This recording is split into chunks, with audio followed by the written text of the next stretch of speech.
I'm Ryan, I'm Julie. and this is the Stories We Leave You. Today we are talking about therapy. This was actually a request from someone who wanted us to talk about therapy and how to find a therapist. So we are obviously not experts on this topic.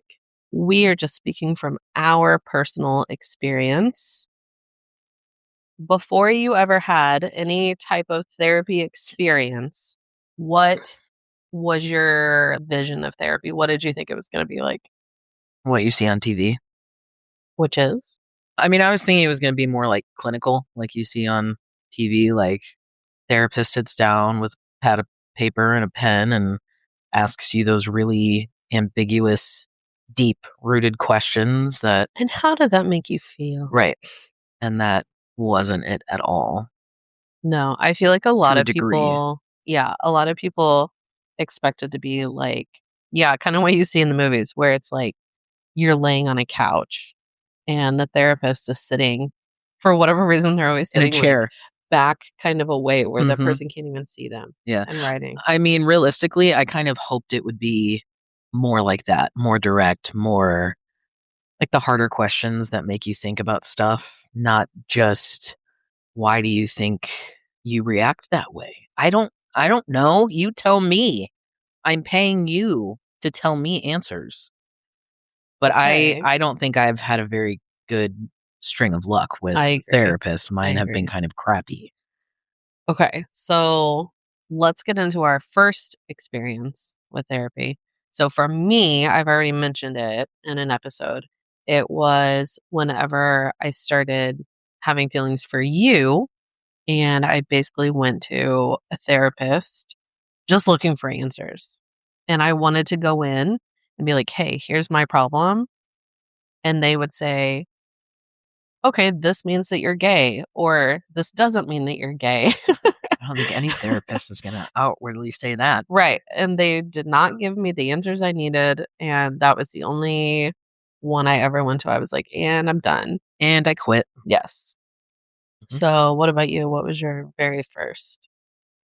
First experience was this lady I went to. I don't even remember how I found her. It might have been a referral from my doctor. I don't even know. But I went hoping for the best. I only went a few times, but I did not like how she immediately... I said that I had ADD growing up. She's like, "Oh, are you on medication for that now?" I'm like, "Well, no." And it just kind of focused all around medication.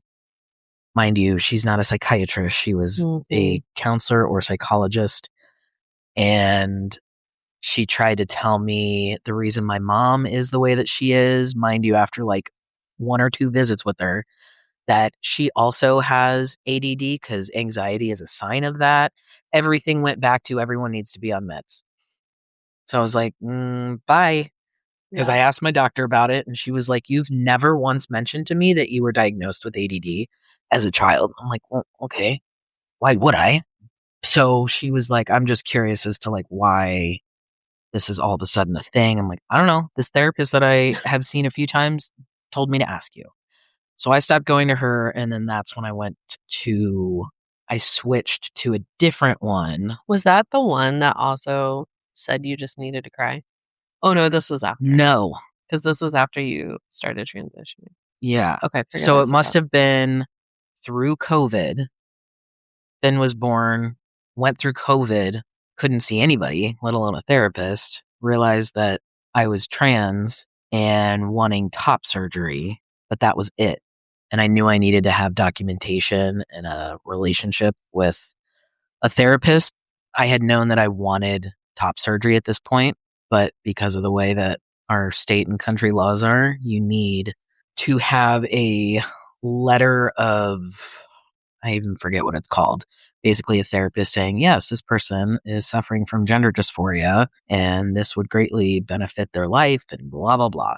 Basically, a trained professional stating the obvious in writing. So this was before you even came out as trans. You'd gotten from, I want smaller boobs to, I don't want boobs at all. Yes. But it's not a mastectomy. Correct. But yeah, she was fine. I went to her for a while and then got the letter from her. And then I remember I had a virtual visit with her, and I think she was laying in her bed. And it just weirded me out. First of all, I am not one for virtual therapy. If you could do it, fine. I know people who just talk on the phone to their therapist. That doesn't work for me. No, me either. I don't enjoy it. But yeah, I think it was like the last time I had seen her. But there were just things where I was just like, okay, I got my top surgery, felt great, didn't feel great about my therapist. So first therapist was the ADHD diagnosed Crazy basically you and lady. your whole family. Yeah. Everyone needs to be on medicine. Yes. Yeah. Next one was you were seeing her because you needed her to write a letter for top surgery. I mean, I wasn't using her for a letter, but she was highly rated on this queer rainbow connection site thing. So she worked at the same place that I found my therapist. Mhm. So I had gone to a therapist that I don't like when I go to therapy and they talk about themselves. 100%. I would tell her things and she would automatically compare it to her life or something that happened with her. Like, I understand in some ways that's a way to build rapport and like, oh, like I've experienced that too. But I don't need to know the people in your life. I don't need to know their names. I don't need to know like it needs to stay focused on what I'm talking about. Like I'm paying you not just to have like a fun friend conversation. I'm paying you a lot of money to help figure my shit out. For professional services, Yes. I don't wanna talk about not to you. shoot the shit. Yes. So, after that experience, I only saw her a couple of times, and I was like, "Okay, I'm over this. I'm tired of hearing about you." Because then I don't feel validated. I actually feel like the focus wasn't on me at all. It was Mhm. about her. So, I switched to this other place, and that's where I found the therapist that I have now. She has since left that practice and has her own practice. I was really lucky that I found her and we vibed early on. I like her. I know that she has kids of her own. I assume she's married. It's good that you don't know. Honestly, I am sure she's mentioned being a mother herself, but I don't know. I think she has daughters. I want to say 2, but I don't know that for a fact. I think I only know that because I've seen a picture on her desk. But I don't know how old they are, don't know anything else. She is so good about keeping it on me and focusing on what I've got going on, and she's really good at, like, coming from that first experience where I thought, "Oh, they're just going to tell me what to do. I just need them to tell me." Mhm. Obviously, she doesn't do that, but she's very good at challenging my thinking. It's It like, seems like she tells you what you don't wanna hear. oh, even this last session that I had with her, she said something, and I immediately was like, "Oh my gosh."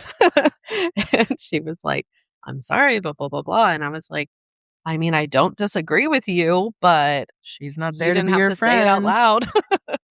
So, she's very good at getting me to challenge my thinking and being able to point things out Mhm. that, obviously, like, if you and I were talking and you said the same thing she said, I might not take it the same way. Oh, you absolutely would not take it the same way. Yeah. That's why I would rather you pay someone and get mad at them and have an unbiased opinion, which is what they're there for. I mean, So you've come home from therapy and later said some things that she has said to you to put things into perspective, and I'm like, "I am so glad that she said that and not me," because, like, I mean, we can talk about anything, but sometimes it's like, there's no point in me bringing something up or saying something that you already know when a stranger or a yeah. paid professional tells you the same thing, it's gonna hit different and I make you mean, think and it's like your kids. Mhm, I can say one thing to the kids, but then they hear someone else say it who isn't their mom, and they're like, "Oh, yeah, that makes sense." mhm, But with me, they're like, "Well, that's dumb." yep. So, yeah, same concept. So, it sounds like you've had a very positive experience so far with Yeah. your Like I therapist. said, I was very lucky that I You didn't you found her on the 2nd try? yeah. I had the one experience where they didn't do what I wanted them to, but obviously I was also, like, in my 20s, and then the lady who talk too much about herself, and then my therapist now. Okay, 3. And I've been with her since, oh my gosh, I started seeing her before COVID, Oh, wow. and then I took a break for a while and came back. So, yeah, that worked out really well. What about you? Have you seen any more since? I've Oh, seen yeah, 2, you saw some. and they didn't work out. So I had gotten on the Zoloft, gotten my top surgery, surprisingly did not go to any therapy during my whole transition. It wasn't really something I felt like I needed to talk to someone about and go through with. Honestly, talking to my endocrinologist was like enough for me because she was the one giving me the testosterone and the medication that was making this all possible. So in a way, like she was super helpful and how are you feeling on everything? And obviously it wasn't like a therapy session, but I'm just like, this is enough for me. I'm good. Do I have things I needed to talk about? Probably. Anyways, so I tried one of the therapists out from Ellie therapy and thought it was going to work out, but ended up being not at all what I wanted. First session, very personable, felt comfortable, and I was like, yeah, cool, let's keep going. And every single therapy session after that got worse and worse and worse in terms of I was super frustrated during the whole thing because she talked about herself an ungodly amount. I knew absolutely way too much about her, her husband, her past friendships, her other clients. There were times when I literally sat silent listening to her for 10 minutes or more. And the whole time I was like, I don't fucking care. I'm not paying you to learn about your shit. Your one session was all about her other client and how he found some outlet for him and he lived at home in his mom's basement, all this shit. And I was like, the fuck, I am here for me. And she always spent the very beginning discussing my insurance and how much she was going to charge me. She had her laptop open the whole time and would look at the clock. But the most annoying part of it all was her talking about her experiences to try and relate to mine. She told me about her husband and his, I think, heart problems, his medical problems. I'm like, I wish I had the balls then that I do now, because I would have been like, no offense, but like, I don't care. Like the time when you see in the movies where the patient is like almost kind of an asshole, at least they're telling the truth. It's like, I'm not here to talk about you. I don't want you to charge me because we didn't talk about me at all. But also, she told me I needed to cry over one of my friendships Losing a friend. losing a friend. Yeah. She's like, have you cried about it? I was like, no. Why would I cry about it? Like, what? She's like, well, I really don't think you can get over something until you let your feelings out and cry. I'm like, okay, bye. See you Some people later. let their feelings out in other ways than I'm crying. like, that, okay, so you're just generalizing Yeah. everything. And it was, I remember I came home and I was like, that bitch told me to cry. And you were like, what? That's Because one you were like, you're not really in therapy until you cry. I'm like, whatever. That's another thing is the whole billing and insurance. My therapist pretty much does that through email. She It I should not be part of your I don't know session. if we've ever talked about it during a session. Yeah, they get that on the intake form and take care of it. Like, don't tell me what I don't know what my deductible is on that. Just Right. fucking charge it and see what happens. Cause she's like, oh, well, I'll charge you this much and then I'll give you a refund if blah, blah, blah. I'm like, cool, take care of it. I don't give a shit. So I stopped going to her because you were like, just give her another chance, whatever. And I'm like, no, no, I was pissed. I was Yeah. pissed off leaving her office. I'm like, fuck this shit. So we started our 2 older kids, Grayson and Olivia, have been in therapy when they were younger, Hmm. and they saw Grayson's old teacher, who used to be a special education teacher and has become a therapist since then. And that was great for a while. She's very play therapy oriented, which was great at the time. But we took a break because she ended up moving into her own practice and doesn't take our insurance. So we were like, you know what? Let's just take a break for a little while. And so when we were ready to come back, it was like she still isn't taking insurance, but also the kids are older now. I don't think they want to just come in and play and do things like that. So we found them both new therapists this summer. And the first one we had for Liv was the same way you were just describing. Like, she sat in her chair, her laptop was open on her desk, and she kept looking over, and she was probably just checking the time.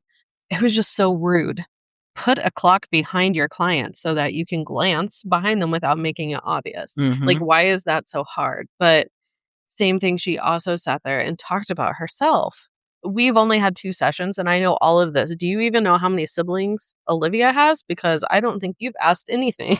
And I got pissed all over again and said, "No, you're finding someone else for her. Yeah. That's not okay." Yeah, Liv was polite about it. She's like, "Oh, we can give her another try." No. And you and I were both kinda like, "Ugh, I don't think so." No, when it comes down to how much fucking therapy costs now, it's like, Yeah, No, I want solid quality time. exactly. But also, it's kind of like if you have a doctor who doesn't look like they take care of themselves, Mhm. you question how they're gonna take care of you. Mhm.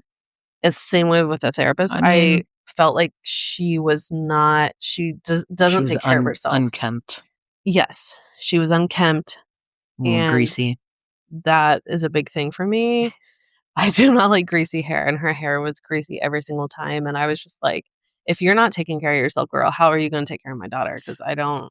And don't The get me wrong, I understand that they are human, and they're not perfect. Yes, but you're supposed at baseline minimum, you're supposed to feel comfortable talking to someone who's going to know, like, your deepest, darkest secrets and Yeah. things you may or may not have told anyone or said out loud. You need to feel comfortable, and if you don't feel comfortable because of their lack of hygiene or the way that they're put together, that's valid too, because we have to take control over some aspect of our lives, and yeah, I Yeah. don't know. Well, I feel like personality-wise, we just didn't super mesh, and Liv and I love musicals, and Mean Girls is the soundtrack we listen to right now in the car, and she said that she doesn't like Mean Girls the musical, so we were like, "Done. Next. You're fired." But luckily, the next one that they put us with, she's really nice.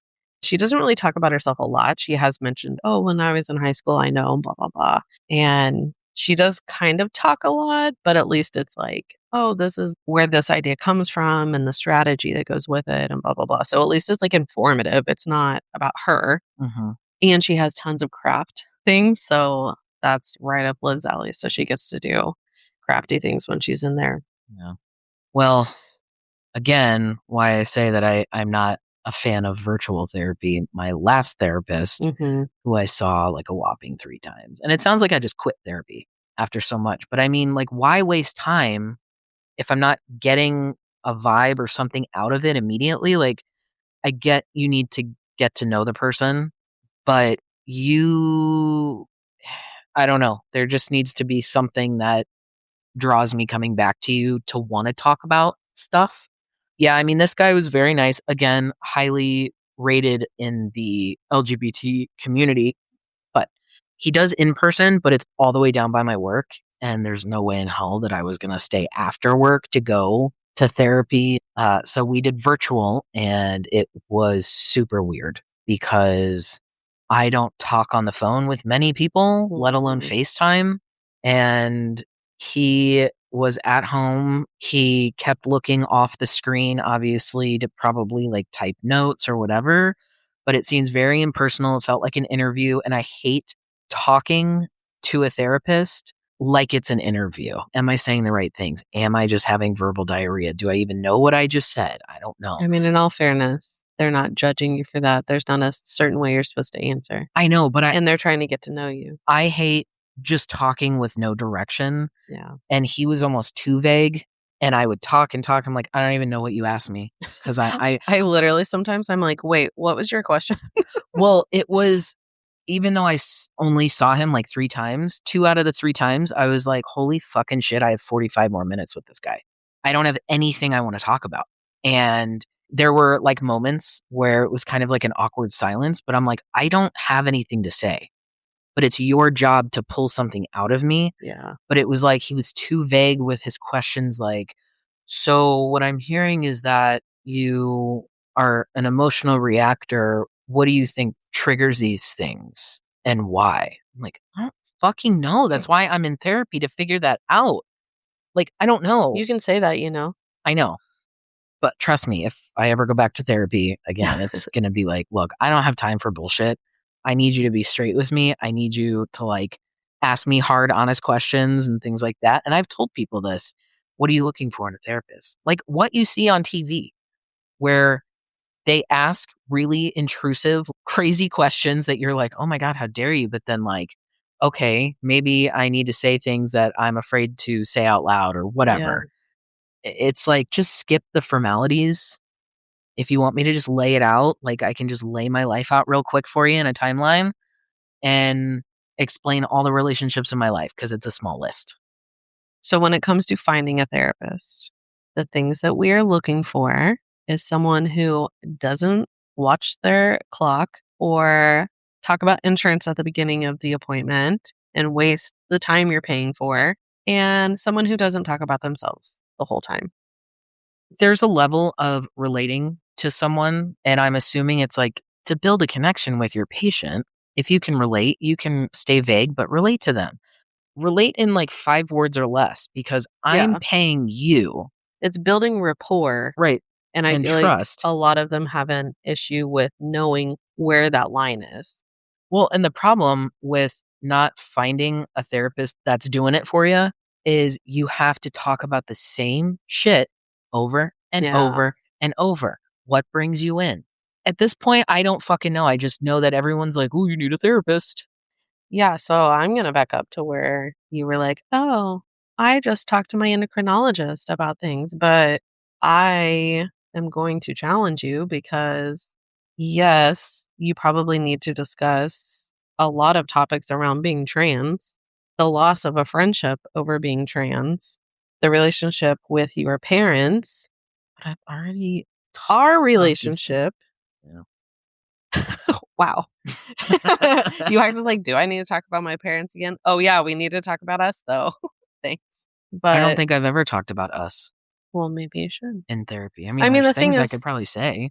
there are days where I go in and I'm like, "I have nothing to talk about. I don't know what we're gonna talk about today." And I go in, it's somehow we always end up having some kind of conversation and finding something that either I didn't even know I was feeling, or like it comes up about something else, or she has notes and we'll go back to something that she wanted to touch on. And Mhm. then there's days where, like last time, I think we were supposed to talk about my dad because she's been doing that Mhm. thing where she wants me to face a chair and picture him in it and talk to him, which I hated.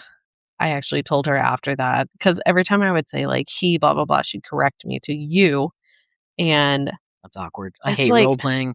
there's a reason I'm not an actor. That yeah, that was weird for me. She was behind me. So, Ew. I'd yeah. be like, "Leave the room and record it." Like, "What do you want from Right. me?" So I was like, the next appointment, I was like, "I'm gonna make a deal with you. I will record the letter I've been talking about writing my father for the last 3 or 4 years. I will finally do it. Mhm. I'll even come in and read it to you at the end, but I don't wanna do that again. That was stupid." And she was like, "Okay, we can do it however you want. We don't have to do any of it at all. Like, it's totally up to you." So, I appreciate that from her. But, last time I think we were supposed to talk about that because I did finally record the letter and Mhm. I got in and I'd had a rough morning and Finley and I got in an argument because I want him to eat lunch at camp because it's free and I don't have to make it in the morning. He wanted me to make lunch, but he didn't even say it till we were putting shoes on to get in the car, and he wanted me to stop and get a lunch bowl, and I'm like, "I don't have time for that." So, I ended up getting super frustrated with him and yelling at him because we needed to go, we were gonna be late, and I finally was just like, "Just get in your seat," and, like, felt horrible, so I was on the verge of tears the whole way, and I apologized before I dropped him off, and we talked about it and whatever, but I get into therapy, and she was like, "So how are you?" And I reached over and grabbed a tissue, just, like, started bawling right away, so we ended up talking about that first, and I don't remember, we got into some other things, but I never know, even when I think I don't have anything to talk about, or I think we're gonna talk about something and it goes a totally different direction that I didn't expect. I don't know. I always knew I needed to go to therapy because I knew there were things from, like, my childhood that I needed to work out, but we've ended up talking about so many other things that I didn't even realize. were things I needed to talk about. So I would like to push back on you about that and say, yeah, you need to do it because everyone needs to go to therapy. I know, We all have things that we need but to talk it's about or work on, or it's frustrating trying to find one. One, I completely because agree. it is expensive. So it's like, Yeah. if I'm gonna spend this money, I don't want to go through another therapist that's not gonna work out. Yeah, and I hate that it's like that because mental health is so important, but yet our country doesn't treat it that way. Mm-mm. Insurance doesn't treat it that way. Oh, something I did wanna touch on, though, is being in the generation that we are, therapy is obviously much more prominent and vocalized and encouraged, while our parents, especially my parents, I feel like growing up, if you were in therapy, you were like a cuckoo bird or you had an addiction of some sort. It wasn't just normal behavior to go see a therapist. It Yeah. was something's wrong with you and someone needs to figure out what. Yeah, and I feel like now it's just like you need to make healthy food choices, you need to work out, you need to take whatever medication. I feel like it's a part of just normal taking Mhm. care of yourself. Yeah. You have a doctor, a dentist, a mechanic, and a therapist. Yeah. But people see it as some kind of Mhm. weakness or Yeah, there's something wrong with you. Yeah. there's that stigma, but I'm glad that we got in our kids into therapy as early as we did because I dealt with depression and things like that that I should have been in therapy a long time ago. But when you start seeing things in your children, even if you don't, they need to be around medical professionals Mhm. who deal with the mind and how that can control your life. Well, and I feel like our reasons for wanting them in therapy have shifted as Mhm. they've gotten older. When we first started them, we started with Grayson because his seemed the more immediate. His Angsty anxiety. little guy. Yes, he used to have so much anxiety. COVID was really difficult for him because he had this fear of dying. He had this fear about me dying, and COVID exasperated that because all of the sickness going around, he knew people were dying. So it was like he literally would sit there and go, "My heart's not beating." We started him because of that, and he'd have these like bedtime spirals, and so helping him deal with his anxiety, and so she helped with a lot of strategies to help him work through that. Live, we started a little bit later, but we could see I feel like a lot of the focus was always on Grayson. So I feel like it was important for me to have her in therapy to know that she was important and her mental health was important too, Mhm. just because she didn't present things the same way Grayson did. And now that her anxiety has ramped up, Yes. I'm so glad that we started early. Well, and now that Finn is 6, I feel like we need to put Yeah, it's him about in time for him therapy because too, I'm like, yeah. okay, he's got some feelings, Yeah. and I don't want him to feel neglected in any way because we are like he sees Liv and Gray do things, and I Yeah. want therapy to be just as normal as we're all going to the eye Mhm. doctor, we're going to the regular doctor. Okay, now it's time for me to start therapy because even though he's 6, I know he has stuff he needs to talk about, and I think it helps them as they grow older to realize to not just have their parents say what you're feeling is normal, like Mhm. this and that, but also they're about to go into the like most awkward stages of their lives. Yeah. And if they have a good relationship with a therapist, they can talk about whatever they want to talk about Yeah. that they may not want to talk to us about. Yeah. And I think that's a really good boundary to show your kids, okay, you don't have to talk to me, but you have someone else who is a professional, non-biased, whatever, who you can talk to. Yeah, and that's exactly why I wanted to start them this year. Grayson, he's trying to figure out who he is, where he fits. I mean, Liv too. It's just more prominent with him because he tends to say things that he hears his friends say or he hears in YouTube videos or wherever he's hearing it that are sometimes questionable. My first reaction is like, "The fuck? Are you kidding me? Like, you've lived in this house for 12 years and you're going to say something like that? That's not the way we are. Like, as a family, those are not our core beliefs." then, we talk to him, but I know as parents, we come off lectury, and he feels like we're just yapping at him. So, same as what you were saying, I want someone that he can talk to, who can challenge that thinking without lecturing him and it coming from his parent. Uh-huh. But yes, I think Finley being the middle child, Uh-huh. and he is also a child who is very stubborn, but feels very deeply. I mean, I think he would have a lot to talk about. Yeah. And I feel And like it would be good for him to talk to someone else. yes, I agree. Because again, we're the parents. And sometimes I think we say things that are good, but sometimes I think we talk too much. Saving yeah, there are times when I'm lecturing Grayson and I'm like, Ryan, just shut up. Ryan, just shut up. Just stop it. Stop talking right now. Yeah. Oh my God, why are you still talking? And I'm like, I didn't even mean for this to turn into that. My issue sometimes is yes, you're very bad at lecturing. I can lecture too, but I also sometimes I feel like I don't want to say the wrong thing and I'm looking for the right thing to say. And sometimes I end up just not saying anything. I don't know if that's any better. I don't know. We've never done this before. It's a day-to-day learning experience. But That's regardless, they can't blame us for fucking them up because we have given them medical professionals to talk to. Because usually, like in movies, it's like, I'm in therapy now because of you, blah, blah, blah. It's like, I mm-mm. put you in therapy, bitch. You've been in therapy your entire fucking life, so that's on you, boo-boo. But yeah, I should probably try and find another one. Yeah, I agree. It's just so hard. Like, I don't want to be disappointed again. It sucks. I mean, honestly, it's kind of like dating or like trying to find friends in your Yes. 40s. I don't have Like, time for it. yes. It's like I don't have the time. I don't want to spend the money. And also, if it's not the first person, if they don't feel like a right fit, you have to do it again. And that's exhausting to It think about. is exhausting. In conclusion, Mental health is just as important as your physical health. It's like going to the doctor or going to the gym. You got to do it to take care of yourself, even if you think you don't need to. anyways, Follow the show. follow along, share, comment. Please give us a rating. A good one would be preferable. Find us on Instagram at the stories we leave you. Let us know what you want to hear from us if you have any questions. Otherwise, until next time. Bye. Bye.